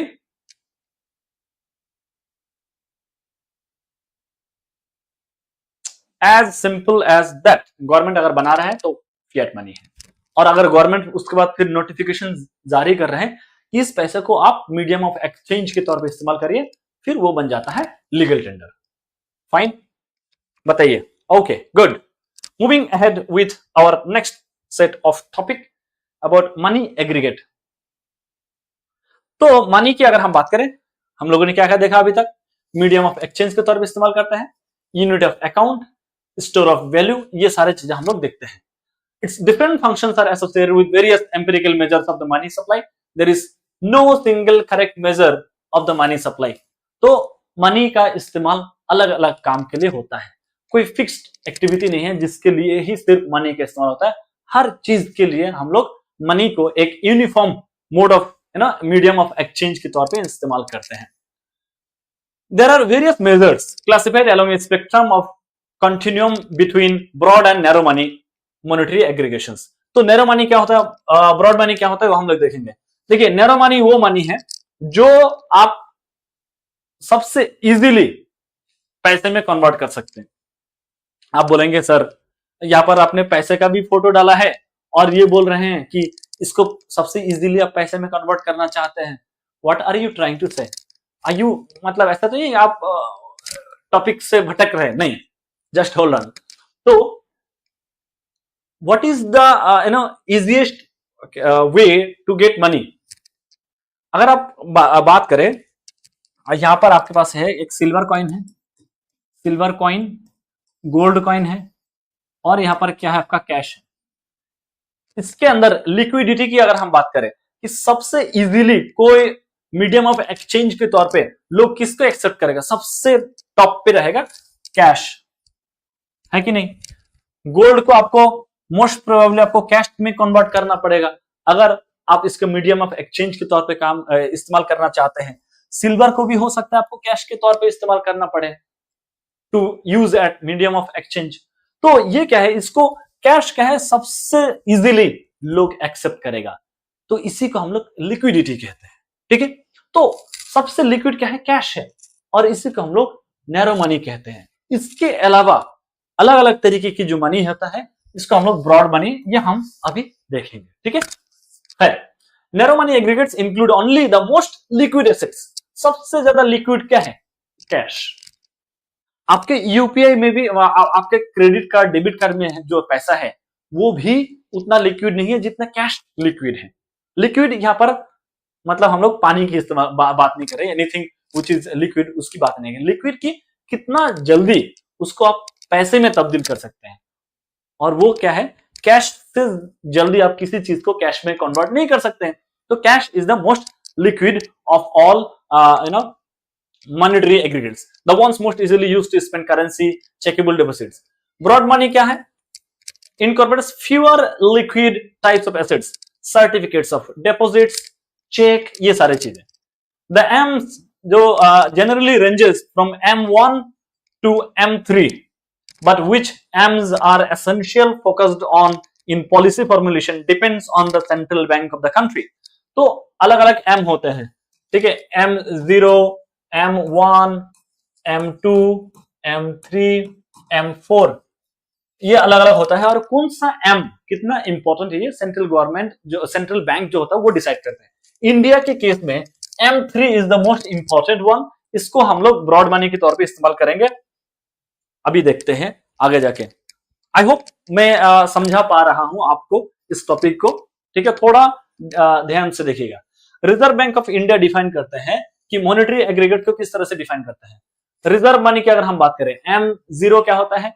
जितने भी आपका बैंक का डिपॉजिट है आरबीआई के पास, सारे बैंक क्या करता है? अपना कुछ हिस्सा, कुछ पैसा आरबीआई के पास रखते हैं, ठीक है? रखना पड़ता है ताकि कोई अगर अनसर्टेन सिचुएशन आ गया हो, कोविड के जैसा पेंडेमिक आ गया हो, जहां पर आपका जो बैंकिंग सिस्टम हो वो कोलैप्स हो सकता है, वैसे में हमारे पास एक सेफ्टी नेट हो, तो उसके लिए हर एक बैंक आरबीआई के पास पैसा रखता है। इसके अलावा अदर डिपॉजिट्स विद आरबीआई, बाकी और भी डिपॉजिट्स रहता है।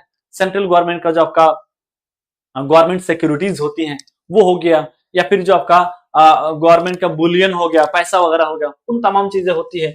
प्लस करेंसी इन सर्कुलेशन, और जो पैसा लोगों के पास है, ठीक है? करेंसी इन सर्कुलेशन, इन तमाम चीजों के एक साथ क्या कहते हैं हम लोग?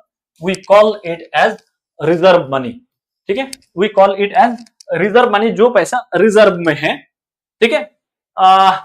इसको हम लोग आई थिंक करेंसी, एक सेकेंड, करेंसी इन सर्कुलेशन यहां पर कैसे आ गया टाइप करने में?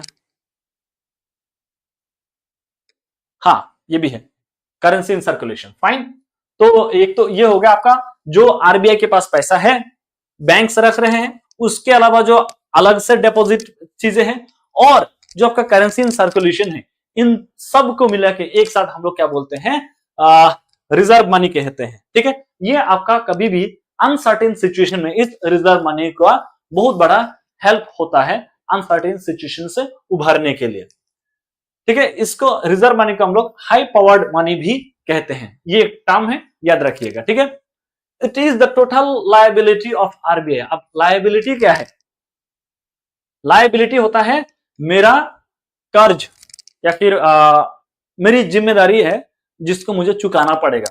अगर मैं एक, मान लीजिए कि एक मोबाइल खरीदा हूं ईएमआई पे, या फिर कार खरीदा हूं जिसका ईएमआई क्या है मेरा, हर महीना में 20,000 रुपये उसका ईएमआई भरता हूं, ठीक है? मान लीजिए, तो ऐसे में ये मेरा लायबिलिटी है कि जिस कंपनी से मैंने कार खरीदा है, या फिर जिस शोरूम से मैंने कार खरीदा है, उनको मुझे हर महीना 20,000 रुपया पेमेंट करना पड़ेगा।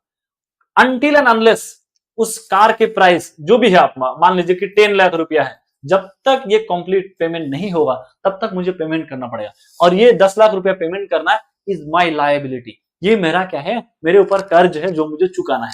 That is something called liability. अब जो आपका जो आरबीआई के पास जो पैसा बैंक्स रख रहे हैं, या फिर आरबीआई के पास जो पहले से ही पैसा पड़ा हुआ है, वो तमाम चीजें आरबीआई को टाइम टू टाइम क्या करना पड़ेगा, जिसका पैसा उसको वापस देना पड़ेगा। ठीक है। Liability, currency in circulation includes notes, coins in circulation. अब करेंसी इन सर्कुलेशन का आप बोलेंगे सर थोड़ा थोड़ा समझ में आ रहा है, करेंसी इन सर्कुलेशन पूरा नहीं समझ में आ रहा है। ये जो पैसा मेरे पास है, दिस इज समथिंग सर्कुलेशन का पार्ट है। जो 1.4 बिलियन लोग है, 140 करोड़ लोगों के पास जितने भी पैसा है, वो सारे पैसे को एक साथ हम लोग क्या बोलते हैं, करेंसी इन सर्कुलेशन। ठीक है, fine. Bankers deposit with RBI is banks current account deposit with RBI. जो बैंकर जो है, जो आरबीआई के पास पैसा दे रहे हैं, उनका क्या है, ये करंट अकाउंट डिपॉजिट है। ठीक है, करंट अकाउंट डिपॉजिट है, और ये आरबीआई का खुद का पैसा नहीं है, आरबीआई के पास रखा जा रहा है। जब जरूरत होगा आरबीआई को वापस भी करना पड़ेगा उस बैंक को, जो बैंक आरबीआई के पास ये पैसा रख रहे हैं। Other deposits include balance in the account of foreign central banks. ठीक है, दूसरे कंट्री के सेंट्रल बैंक में भी हो सकता है पैसा पड़ा हुआ हो, या फिर वहां के गवर्नमेंट के पास हो। जैसे हम लोगों ने श्रीलंका को $4 बिलियन का लोन दिया है। ठीक है, $4 बिलियन का लोन दिया है श्रीलंका को, तो ये हमारा पैसा है। ठीक है। Net RBI credit to the government plus RBI claims on the bank, RBI credit to commercial sector, RBI net foreign asset, government current liabilities to the public, ये सब नॉन मॉनेटरी लायबिलिटीज हैं। मतलब कि ये थोड़ा सा कई सारे टर्म है, इसको समझने की कोशिश करिए। जो आरबीआई का, जो भी आपका आरबीआई ने गवर्नमेंट को पैसा दिया है, ठीक है, गवर्नमेंट को भी पैसे देते हैं टाइम टू टाइम। ठीक है, अगर आरबीआई के पास सरप्लस मनी है तो सरकार क्या करती है, उस पैसा को लेते हैं अपने काम के लिए, इंफ्रास्ट्रक्चर के लिए, गवर्नमेंट स्कीम्स के लिए, वेलफेयर स्कीम्स के लिए। ठीक है, एक तो ये हो गया, गवर्नमेंट ने आरबीआई से पैसा लिया। ठीक है, RBI claims on banks, RBI के से भी बैंक्स क्या करते हैं, अलग अलग बैंक्स आरबीआई से पैसे लेते हैं। RBI credit to the commercial sector, जो आपका कंपनी वगैरह है, ठीक है, कमर्शियल सेक्टर है, उनको भी आरबीआई क्रेडिट देते हैं। आरबीआई नेट फॉरेन एसेट, जो टोटल फॉरेक्स रिजर्व है ना, फॉरेन एक्सचेंज का जो होता है फॉरेक्स रिजर्व, वो भी हम लोग आगे देखेंगे। तो ये हो गया, और government currency liability to the public, ये सब को एक साथ हम लोग क्या बोलते हैं, RBI net non monetary liabilities. ये सब आरबीआई का जिम्मेदारी है इन तमाम चीजों को फुलफिल करना, but these are not in monetary term. ये क्या है, आइए आगे समझते हैं। पहले तो आप ये देख लीजिए कि M1, M2, M3, M4 क्या होता है। ठीक है, आरबीआई का जो आपका नॉन मॉनिटरी लायबिलिटी है, ये आपको समझाते हैं। ये पहले एक बार देख लीजिए। M0 को हम लोगों ने क्या देखा, currency in circulation, bankers deposit with RBI plus other deposits with RBI. ठीक है, M1 क्या होता है, ये भी currency with public plus demand deposit with the banks. आप मान लीजिए कि यहाँ पर कॉमर्शियल बैंक है, कमर्शियल बैंक है, ठीक है, इनके पास डिमांड डिपॉजिट क्या होता है, करंट अकाउंट और सेविंग्स अकाउंट। ये डिमांड अकाउंट, ये डिमांड डिपॉजिट होता है। अब डिमांड डिपॉजिट क्या होता है, अब ये भी आप पूछेंगे सर डिमांड डिपॉजिट का मतलब क्या हुआ। डिमांड डिपॉजिट इज समथिंग, जब भी आपको जरूरत हो आप जाके बैंक के सामने डिमांड करें, आपको पैसा मिल जाएगा। That is called demand deposit. This is just opposite of FD. Fixed deposit अगर आप करते हैं 2 साल के लिए, आप फिक्स्ड डिपॉजिट करें, ऐसे में आपको 2 महीने बाद आपको जरूरत पड़ा, आप उस पैसे को नहीं निकाल सकते। अगर आपको निकालना हुआ तो फिर आपको कुछ पेनाल्टी देना पड़ेगा। ठीक है, क्योंकि आपने बोला था कि 2 साल बाद लेंगे, लेकिन आप 2 महीने के बाद ही ले रहे हैं, तो आपको पेनल्टी देना पड़ेगा। अनलाइक डिमांड डिपॉजिट, तो हम लोग का जो डेबिट कार्ड होता है ना, डेबिट कार्ड में जो पैसा होता है, हम लोग क्या करते हैं, कभी भी जाके बैंक से उठा ले, दिस इज डिमांड डिपॉजिट, कि मेरे पैसा बैंक में पड़ा हुआ, मैं जब मुझे मन करेगा, जब मुझे डिमांड चाहिए, डिमांड की जरूरत होगी, I will go and withdraw the cash.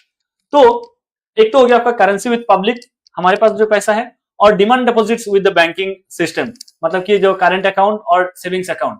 ठीक है, और अदर डिपॉजिट्स विद आरबीआई, ये सब मिला के हम लोग यहाँ पर क्या बोल रहे हैं, M1 बोल रहे हैं। और M1 तो है ही इधर। M1 के साथ अगर हम लोग savings deposits of post office savings banks. अच्छा, अब यहाँ पर और एक इंपॉर्टेंट टर्म आ गया है, यहाँ पर हम देखते हैं। अब बोलेंगे कि सर बैंक्स के पास तो लोग पैसा क्या करते हैं, सेविंग्स करते हैं, पोस्ट ऑफिस का कहां से आया सर, पोस्ट ऑफिस में हम तो कभी नहीं गए हैं पैसा डालने के लिए। पोस्ट ऑफिस में थोड़ी कोई पैसा रहता है, पोस्ट ऑफिस में तो सर लेटर आता है। आपका कहना सही है, लेकिन इंफॉर्मेशन इनसफिशियंट है। पोस्ट ऑफिस के पास भी लोग, जैसे अभी क्या है, बैंकिंग पेनिट्रेशन हुआ है पूरे हर क्षेत्र में बैंक देखने के लिए मिलता है, यूपीआई का ट्रांजैक्शन होती है। लेकिन ये सब आने से पहले जो आपका इनलैंड इलाका एकदम बहुत ज्यादा मतलब अंदरूनी इलाका है, जहां पर आपका बैंकिंग पेनिट्रेशन नहीं हुआ, तो वहां पर पोस्ट ऑफिस के द्वारा बैंक में मतलब पैसा सेव वो किया जा रहा था, लोगों का पैसा सेविंग्स अकाउंट में डाला जा रहा था, लोग पोस्ट ऑफिस में पैसा जमा कर सकते थे, वहां से विड्रॉ भी कर सकते थे। तो इसीलिए हम लोग नए जनरेशन के जेनजी या फिर जो भी है मिलेनियल, इन लोगों को उतना ज्यादा आइडिया नहीं है about post office savings banks. तो हम लोग क्या देखते हैं कि M1 जो हो गया, ये टोटल M1 है, इसके साथ अगर जो पोस्ट ऑफिस में जो सेविंग्स बैंक्स होते हैं उसमें जो पैसा रखते हैं उसको भी जोड़ दे तो it will become M2। M3 क्या है, करेंसी इन सर्कुल, ये हो गया, देखिए M3, देखिए M3 में हो गया, M1 आएगा currency with public plus demand deposits with the banking system plus other deposits with RBI plus time deposits with the banking system. Time deposits क्या होता है, फिक्स टाइम पीरियड के लिए जो होता है एफडी, इसका हम लोग क्या बोलते हैं, time deposits. M1 plus time deposits with commercial banking system is what is called as M3, और इसको हम लोग ब्रॉड मनी के तौर पे कहते हैं। और इंडिया के जो ओवरऑल जो इकोनॉमी है, इकोनॉमी में कितना पैसा है, इसको हम लोग समझते हैं M3 के थ्रू। और M4 क्या है, ये जो M3 हो गया, ठीक है, M3 के साथ अगर सारे all deposits with post office savings banks, इसको भी ऐड कर दें। पोस्ट ऑफिस सेविंग्स बैंक में दो तरह के डिपॉजिट होता है, सेविंग्स डिपॉजिट और फिक्स्ड डिपॉजिट। तो इन दोनों को अगर M3 के साथ जोड़ दे इट विल बिकम M4।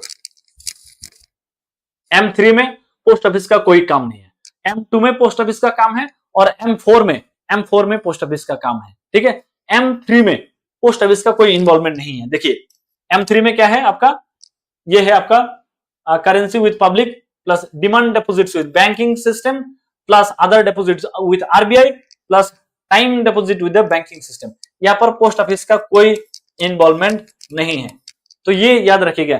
देखिए आप बोलेंगे सर बहुत वो हो रहा है, M1 M2 M4 बहुत कंफ्यूजिंग हो रहा है। My dear, this topic is a bit second level वाला है। अगर आप कोई भी मोबाइल गेम खेलते हैं तो उसका फर्स्ट लेवल होता है, उसके बाद सेकंड लेवल होता है, तो ये थोड़ा सा सेकंड लेवल टाइप है। ये चीज है ना, ये आपको याद करना पड़ेगा अच्छे से। अगर आपको समझ में आया है, ठीक है, वेल एंड गुड, नहीं समझ में आया है तो I will repeat, but at the end of the day you will have to memorise this thing. क्यों, इससे ना एक सवाल बनता ही बनता है, चाहे आप किसी भी तरीके के एग्जाम दे रहे हैं, तो इकोनॉमी का एग्जाम जब आप देते हैं तो इससे एक सवाल बनेगा about M0 M1 M2 M3 M4, किसी की भी एक के ऊपर बन सकता है। The most important is M3। अभी मनी सर्कुलेशन, ये सारी चीजें हम लोग देखेंगे। यहां तक अगर कोई डाउट है प्लीज बताइए।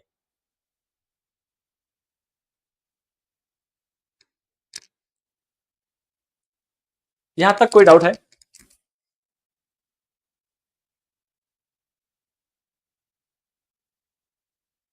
नेशनल सेविंग्स सर्टिफिकेट, ये तो हमने यहां पर मेंशन नहीं किया है।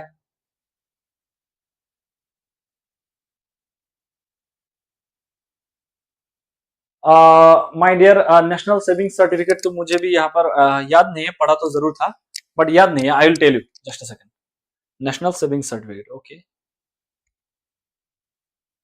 यहां तक अगर आपको कोई डाउट है वो बताइए पहले।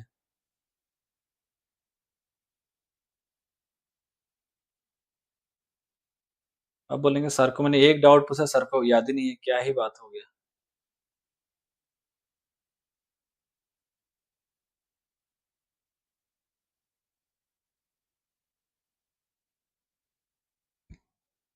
सर M4 में, sir what is national saving, M4 में एक्सक्लूडेड है।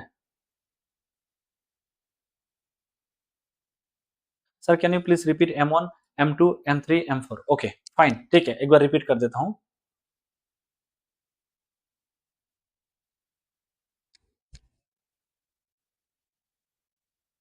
मतलब कि अगर आप आपने क्या पूछा, नेशनल सेविंग सर्टिफिकेट। अगर आपको मान लीजिए कि पैसा सेविंग्स करना है, ठीक है, सेविंग करना है आपको, तो इसके लिए आप क्या कर सकते हैं, एक फिक्स्ड इनकम इन्वेस्टमेंट स्कीम होता है, एफडी। एफडी स्कीम आप खोल सकते हैं विद एनी पोस्ट ऑफिस, ठीक है, किसी भी पोस्ट ऑफिस के अगर हम बात करें ब्रांच है आपके इलाके में, उस पोस्ट ऑफिस ब्रांच में जाके एक फिक्स डिपॉजिट अकाउंट खोल सकते हैं विद द पोस्ट ऑफिस, उसी को हम लोग नेशनल सेविंग्स स्कीम कहते हैं, ठीक है। मुझे नहीं याद था, यहाँ पर मैंने देख के बताया, तो मुझे आप बात में बोलेंगे अरे सर यहाँ पर देख के बता रहे हैं। द ट्रूथ इज दिस, देखिए M1, M2, M3 और M4 के बारे में एक बार फिर से बात करते हैं। M1 में क्या आता है, जो करेंसी सर्कुलेशन है, जितना पैसा लोगों के पास है उसको जोड़ दीजिए, ठीक है, एक तो वो हो गया। दूसरा क्या है, demand deposits with banking system. Demand deposit मतलब कि पूरे ऑल ओवर इंडिया में जितने भी आपका करंट अकाउंट और सेविंग्स अकाउंट में, दोनों में जितना पैसा है, ये आप currency in circulation, currency in circulation के लिए मैंने CU इस्तेमाल किया, करेंसी इन सर्कुलेशन, और जितने भी करंट अकाउंट और सेविंग्स अकाउंट में पैसा है इसको भी जोड़ दीजिए, और RBI के पास जितने भी आपका क्या है डिपॉजिट्स है, ठीक है, RBI के पास जो डिपॉजिट्स है, ये सारे पैसे को अगर आप एक साथ जोड़ेंगे, ये सब आपका हो जाएगा M1। यहां तक कोई डाउट? जितना भी पैसा मेरे पास, आपके पास 140 करोड़ जनसाधारण के पास है, उन तमाम पैसे को हम लोग करेंसी इन सर्कुलेशन कहेंगे, और जो करंट अकाउंट और सेविंग्स अकाउंट में जितने पैसा है प्लस RBI के पास जो डिपॉजिट है, इन सब को एक साथ हम लोग क्या बोलेंगे, M1। इसी M1 के साथ अगर हम लोग savings deposits with post office savings bank, ठीक है, जो पोस्ट ऑफिस हो गया, पोस्ट ऑफिस में क्या होता है आपका सेविंग्स अकाउंट होता है, खोलते हैं, और यहाँ पर फिक्स डिपॉजिट अकाउंट वाला भी टाइम डिपॉजिट जो होता है वो भी खोलते हैं। हम लोग यहाँ पर FD की बात नहीं कर रहे, सेविंग्स अकाउंट की बात करें, जो ये पूरा M1 के साथ अगर हम लोग पोस्ट ऑफिस का सेविंग्स अकाउंट का भी जोड़ दें तो हमें मिल जाएगा M2। फाइन, यहां तक समझ में आया? इन तमाम पैसे के साथ अगर हम लोग पोस्ट ऑफिस का सेविंग्स डिपॉजिट्स और पोस्ट ऑफिस सेविंग्स बैंक्स, ये जो है पोस्ट ऑफिस में जो सेविंग्स अकाउंट में जो पैसा डाला जा रहा है, उसको भी अगर इन तमाम चीजों में ऐड कर दें, वी विल गेट M2, ठीक है, इतना समझ में आया? अब देखिए इन सबको भूल जाइए, इसको पोस्ट ऑफिस वाला भूल जाइए, ठीक है, पोस्ट ऑफिस वाला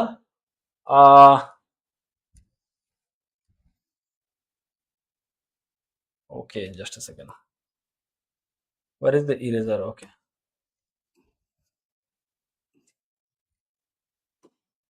ठीक है, अब अभी M2 आपने समझ लिया, ठीक है, सारे करेंसी जो लोगों के पास है और जितने भी करंट अकाउंट सेविंग्स अकाउंट में पैसा है प्लस जो RBI के पास डिपॉजिट है, ठीक है, ये तो हो गया हमारा क्या है M1।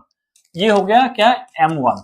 M1 में अगर हम लोग time deposit with the banking system, अब टाइम डिपॉजिट क्या होता है, जो आपका फिक्स डिपॉजिट के, टाइम डिपॉजिट मतलब कि फिक्स टाइम पीरियड के लिए जो डिपॉजिट होता है उसको हम लोग टाइम डिपॉजिट बोलते हैं। इसको अगर हम लोग M1 में जोड़ दें तो हमें मिल जाएगा M3। फिक्स डिपॉजिट भी बोलते हैं इसको, टर्म डिपॉजिट भी बोलते हैं, TD भी बोलते हैं, मतलब कि एक फिक्स टाइम पीरियड के लिए होता है, इसीलिए इसको हम लोग क्या बोलते हैं, टाइम डिपॉजिट। यहाँ पर अगर फिक्स डिपॉजिट लिखता तो थोड़ा आसानी होता समझने के लिए, बट ये टेक्स्ट बुक का लैंग्वेज है तो हमें उसी हिसाब से समझना पड़ेगा। टाइम डिपॉजिट इसलिए बोल रहे हैं, ये डिमांड डिपॉजिट नहीं है, जब चाहे आप तब नहीं निकाल सकते, एक पर्टिकुलर टाइम पीरियड के लिए सेविंग्स वो डिपॉजिट होता है। तो M1 के साथ अगर हम लोग टाइम डिपॉजिट ऐड कर दें हमें मिलेगा M3। यहां तक समझ में आया? यहां तक समझ में आया? बर्बी जी, ओके, बर्बी जी, नाइस। और ये हो गया। अभी जब M3 मिला हमें, M3 में पोस्ट ऑफिस सेविंग्स में बैंक में जितने भी पैसा बाकी रहा, ठीक है, उन सब को अगर हम जोड़ दे, चाहे सेविंग्स अकाउंट हो, फिक्स डिपॉजिट अकाउंट हो, टर्म डिपॉजिट, जो भी जितने भी तरीके के सेविंग्स वो है, डिपॉजिट है पोस्ट ऑफिस सेविंग्स बैंक में, उन सब को अगर M3 के साथ जोड़ते हमें M4 मिलेगा। मैं ये कोशिश आई वुड रिक्वेस्ट कि इसी वीडियो को अगर आपने नहीं समझा तो 3-4 मिनट अगर आप पीछे की तरह ले जाएंगे तो आप इसको दोबारा एक बार देखिए, यू विल अंडरस्टैंड, अगर अभी तक आपने नहीं समझा है तो, बट आई होप कि आप समझ गए होंगे। Fine, great, Barbie ji says yes, then we can move ahead. Money multiplier क्या होता है? मनी मल्टीप्लायर की बात करें, अभी हम लोगों ने क्या देखा, M3 देखा, M3 क्या है? ब्रॉड मनी है। M0 क्या है? रिजर्व मनी है, जो कि रिजर्व कॉन्टिजेंट में रखा जाता है ताकि अनफॉर्चुनेट सिचुएशन में वो हो। अगर रिजर्व मनी जितना कम होगा, जितना ये कम होगा, उतना ज्यादा क्या होगा आपका ये मनी मल्टीप्लायर MM। अब ये थोड़ा कॉन्सेप्ट में और डिटेल में समझाता हूं।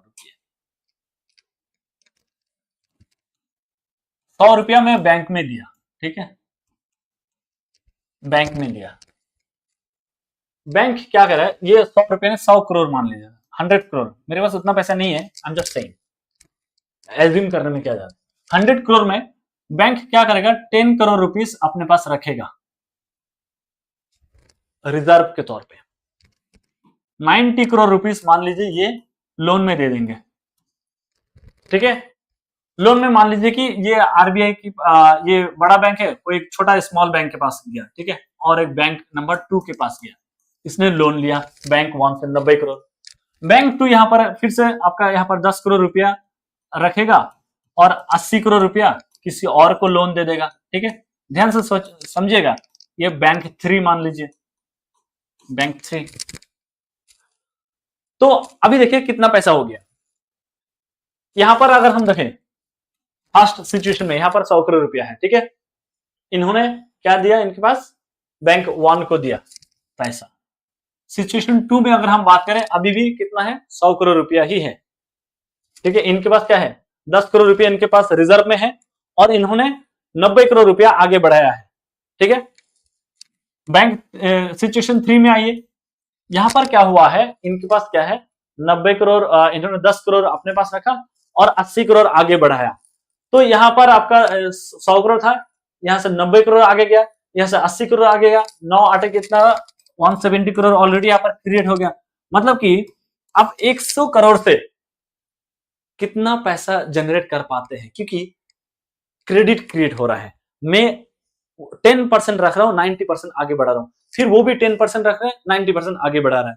तो इससे क्या हो रहा है कि यहां पर अगर 100 करोड़ था, यहां पर क्या हो गया, ये मतलब सिचुएशन 2 में भी 100 करोड़ है, लेकिन सिचुएशन 3 में आते ही हम लोग क्या देखते हैं, यहाँ पर और 90 करोड़ ऐड हो गया।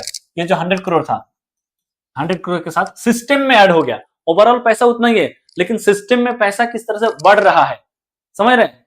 मैं अगर आपको 100 रुपया दिया हूं, आपने किसी को वहां से 90 रुपया दे दिया, तो एक व्यक्ति के पास 90 रुपया है, आपके पास 100 रुपया है, दोनों मिला के 190 रुपीज होता है, ठीक है। मेरे पास, मैंने आपको दिया था 100 रुपया, अल्टीमेटली आपके पास कितना है पैसा, मैं 100 रुपया ही था, बट हम लोगों ने एक 3 लोगों के अंदर 190 रुपया का बिजनेस हो गया। इसको बोलते हैं मनी मल्टीप्लायर। तो मनी मल्टीप्लायर क्या होगा कि अगर मान लीजिए, थोड़ा सा कंफ्यूजिंग हो सकता है, ओके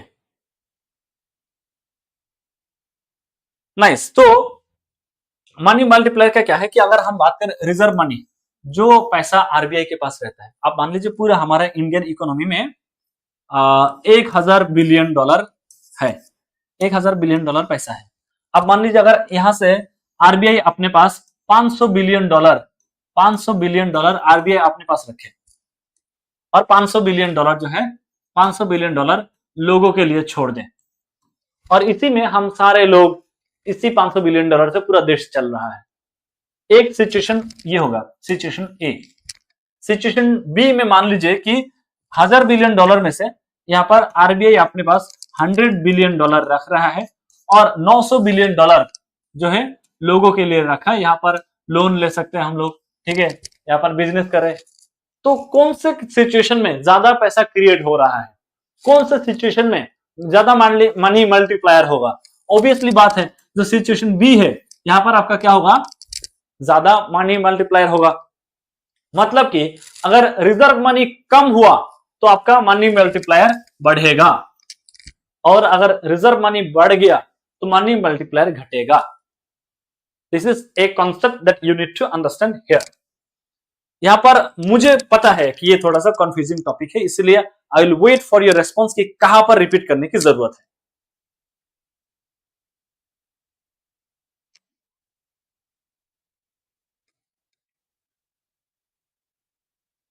इस टॉपिक को कंप्लीट किया जाए या फिर यहां पर रोका जाए, so that we can resume the same tomorrow, and in the mean time I except or I go through some of the questions that you might have. Money multiplier से ही हम लोग आगे बढ़ेंगे। आज पहला क्लास है, मैं बहुत ज्यादा बोरिंग साउंड नहीं करना चाहता हूं, आपको भी समझ में आए, आपको भी लगे कि हाँ नया टीचर है, समझाता ठीक ठाक है, ऐसा लगना चाहिए कम से कम। और अगर नहीं समझ में आएगा फिर मैं जितना ज्यादा बोलूंगा और ज्यादा इरिटेटिंग लगेगा। आई होप ये सब कुछ भी ना हो रहा हो। Questions sir, okay fine, go ahead please, shoot your questions, shoot.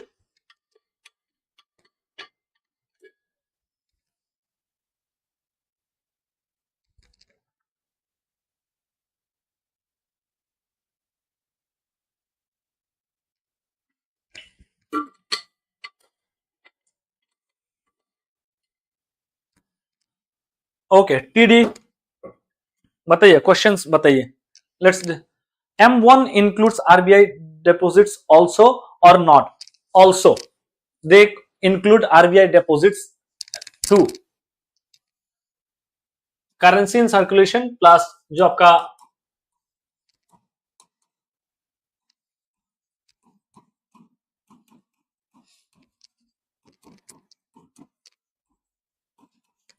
ठीक है, currency in circulation plus current account, savings account जो भी है कॉमर्शियल बैंक के साथ, plus deposits with RBI, this is M1।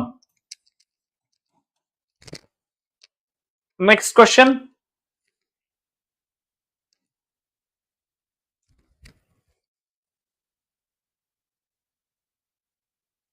बर्बी ji any question? It's जो any question? और कौन कौन था? टम्पी, BTS आर्मी, तनी, yes, quite, and Jimsy, please go ahead if you have any questions.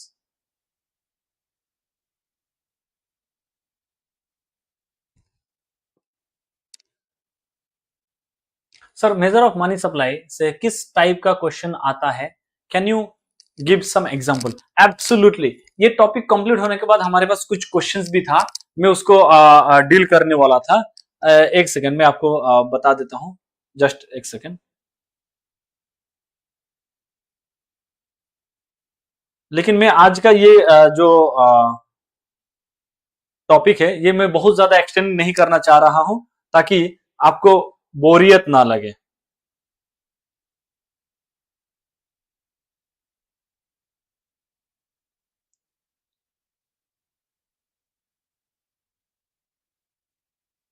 आप मान लीजिए कि हम इसी टॉपिक पे हम लोग एक सवाल देख सकते हैं कि अगर there can be a question कि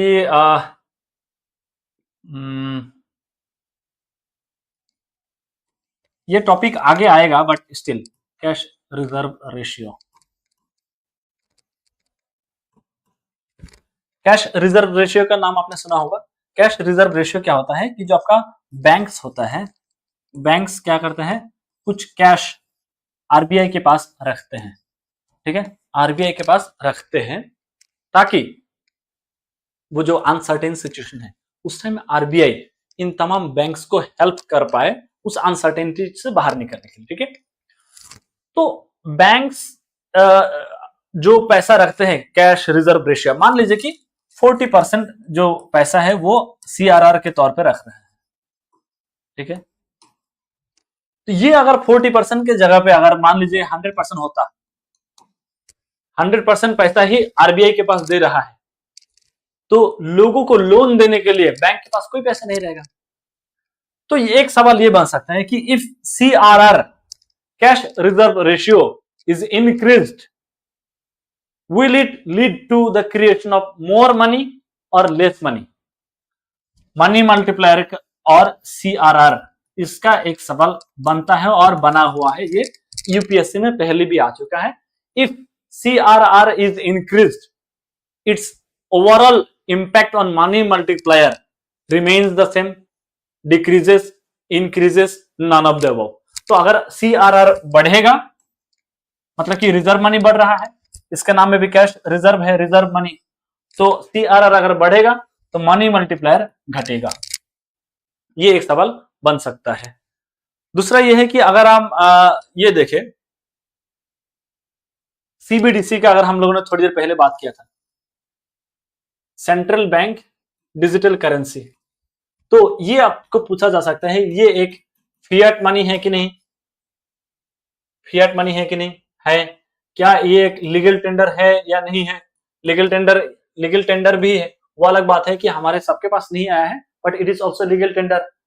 और इस पे ये भी पूछा जा सकता है कि CBDC central bank digital currency सबसे पहले कौन से कंट्री में इश्यू किया गया था, China.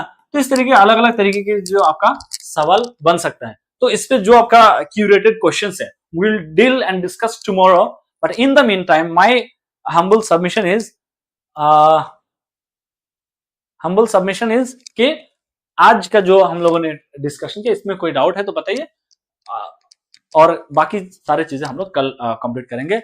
So net demand deposits held by public banks plus currency with public banks that is narrow money, एक second, that is narrow money without deposits with RBI, or should deposits with RBI also be included in narrow money। देखिए net demand deposits held by public banks, yes not public banks, उसको आप commercial bank लिखिए, ठीक है, commercial banks, not only public bank, वो commercial bank लिखिए, ठीक है, इसको हम लोग कॉमर्शियल बैंक की बात कर रहे हैं। दूसरा आपने क्या लिखा, करेंसी विथ पब्लिक बैंक्स नहीं, करेंसी विथ पब्लिक की बात करें, करेंसी विथ पब्लिक मतलब हम और आपके पास जो है, plus deposits with RBI, yes इसको ऐड करना पड़ेगा, प्लस डिपॉजिट विथ RBI, इसको हम लोग बोलेंगे narrow money.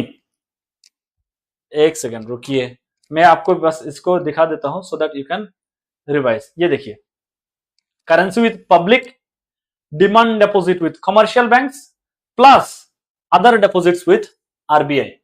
Currency in circulation मतलब कि लोगों के पास जो पैसा है, currency with public, bankers deposits with RBI मतलब ये हाँ, अरे यार M0 हो गया, तो currency with public, demand deposits with banking system मतलब कि यहाँ पर जो आपने पब्लिक बैंक लिखा है यहाँ पर कॉमर्शियल बैंक लिखिए, कॉमर्शियल बैंक, ओवरऑल जितने भी बैंक है सबके पास जो आपका है, plus other deposits with RBI, ये सब आ जाएगा M1 में, और M1 को हम लोग नैरो मनी कहते हैं।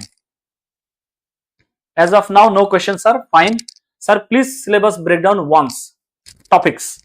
सो nice, thank you so much. ये इनपुट्स के लिए कल हम लोग सबसे पहले यही करेंगे, सिलेबस को डिस्कस करेंगे। अभी ऑलरेडी थोड़ा लंबा हो गया है, अभी और लंबा करूंगा तो थोड़ा ऐसा लगेगा यार सर बस कर दो। तो कल हम लोग पहला काम यही करेंगे, सिलेबस को ब्रेक डाउन करेंगे, उसके बाद इस टॉपिक को हम लोग कंप्लीट करेंगे। How does that sound?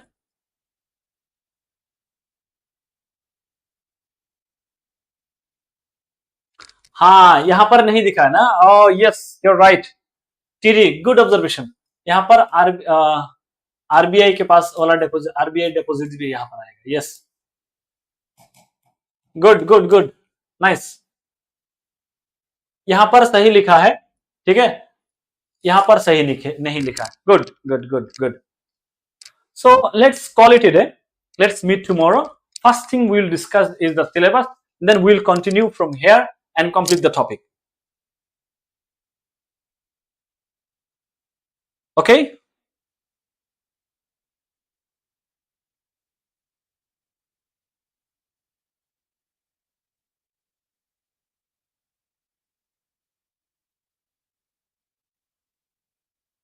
Thank you so much, Barbie ji.